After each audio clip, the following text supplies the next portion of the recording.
tight from sitting or lifting or just day-to-day stress, then this 10-minute stretching routine is perfect for you.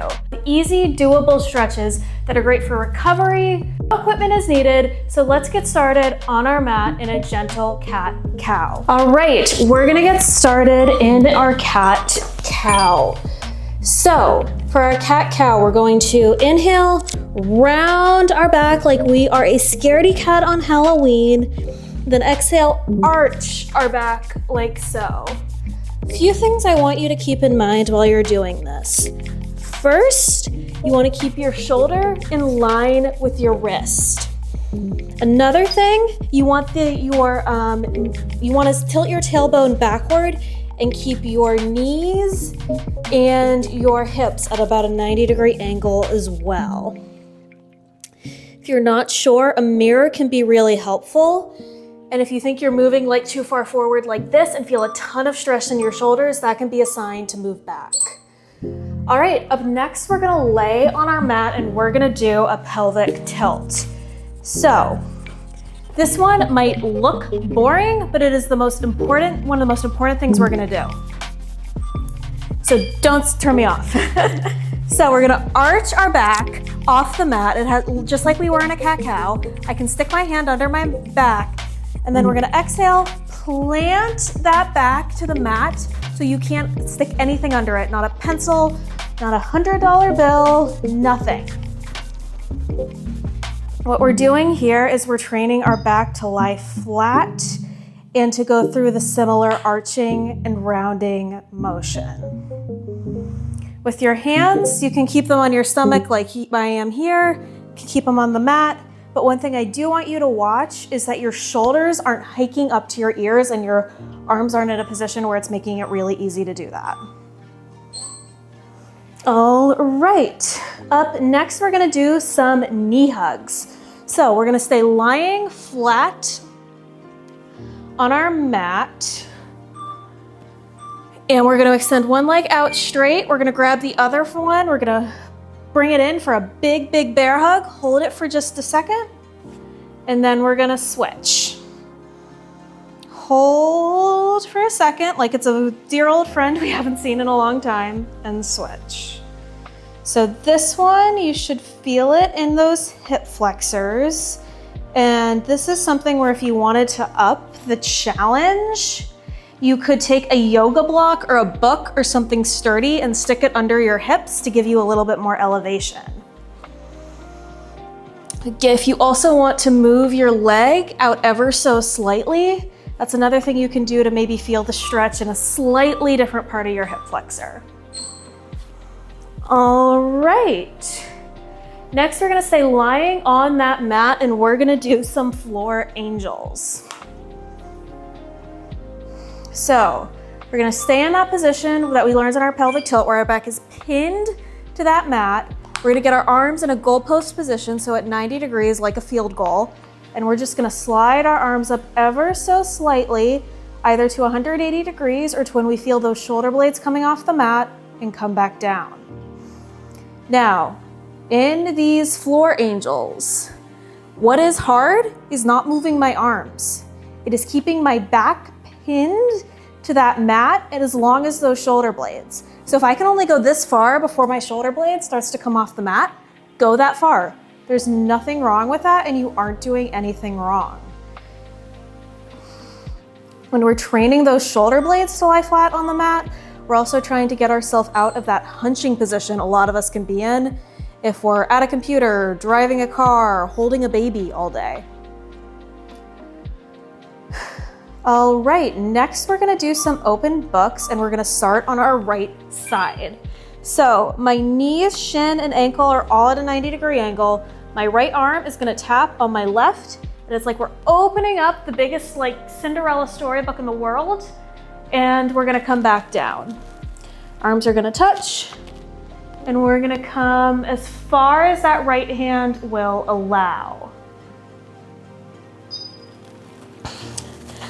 While we're doing this, we wanna go really slow and controlled so we feel that stretch in our shoulder, in our pec muscle, in our lat muscle. Yanking like this is gonna do nothing. In a routine like this one, you don't get points for speed, you get points for going slow and controlled to build that mind-muscle connection so you can truly loosen up those muscles rather than make them tighter than they already are. All right, next we're gonna do an open book on the opposite side. So I'm gonna switch the position I'm in so you can see me. All right, everything at a 90-degree angle. My left arm is on top this time, and I'm going to extend up and out and come back down. So this is something you wanna try to do the same range of motion on both sides. So if you could only get your arm up to here, on your other side, stay here. You don't wanna force yourself into a range of motion that feels painful. A good stretch should feel a little uncomfortable, maybe like a 3 out of 10, because you're feeling that release. If you're getting to a 5 or higher, check your range of motion because you might be forcing yourself to a range of motion you're not quite ready for. All right, next we're gonna lie on our mat and do a bridge. So, flat on our mat, we're gonna keep our hips in a straight line. If you need to keep your hands on your hip bones to check that, that's totally fine. And we're gonna press up, we're gonna scoop that tailbone under so we're not arching our back and come back down. So if you wanna break this down step by step, scoop that tailbone under like you were in a pelvic tilt, press into the ball of that big toe and that heel, and press up slow and controlled. While you're pressing up, you're not letting one hip go up higher than the other. You're doing everything you can to keep those hips in a straight line. Like with the open books, you don't want to force a range of motion to get yourself into some bad form. All right, up next, we're gonna do a figure 4 stretch on our right leg. So I'm gonna turn around so you can see me. So I'm gonna take my right leg, I'm going to cross it over my left at about a 45-degree angle, and I'm either gonna grab my hamstring or my shin. Whichever one makes you feel the most stretch and you feel the most comfortable in today. Today it's my shin, so I'm gonna grab my shin. If this stretch is too intense for you, you can always modify by keeping that foot on the ground, or if you want a little bit more challenge, you can rotate off to the side and make it a lying twist. I always think the OG version is the best and I always feel it. And so that's why I like to stick with it. There is nothing wrong with just forcing yourself through a range of motion that works best for you. All right, same thing on that opposite side. So left leg is going to cross over just like we did on our right. We're either gonna grab our hamstring or our shin, and we're gonna hold. Now, another thing that's really important for the stretch is don't grab your knee. You never wanna grab your joint. You always wanna grab the muscle or the bone. Another thing you can check to see if you wanna take this stretch a little bit deeper is check to make sure your foot is pointed up towards that ceiling like it's gonna poke a hole rather than letting your foot be passive. It's a way to just engage that IT band, that outer glute, that hip a little bit deeper. But if you're good where you are, stay where you are. Find a range of motion that feels good for you. All right, next we're going to do our child's pose.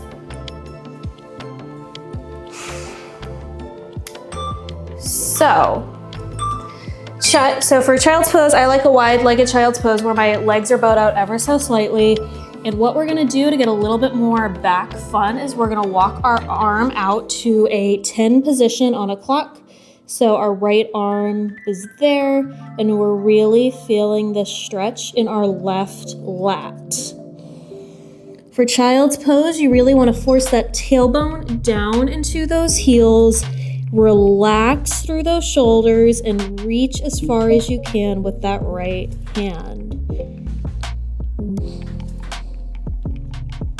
This is supposed to be a pose of relaxation, of peace. So just find what feels good and let yourself release.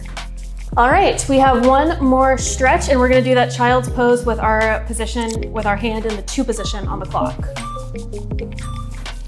So our left hand is going to be in that 2 position on the clock and we're just gonna hold.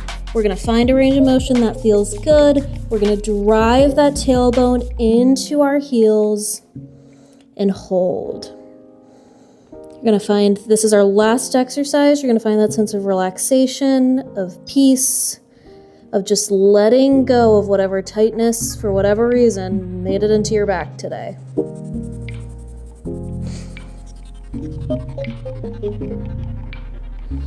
We're in our last 10 seconds. You've already made it this far.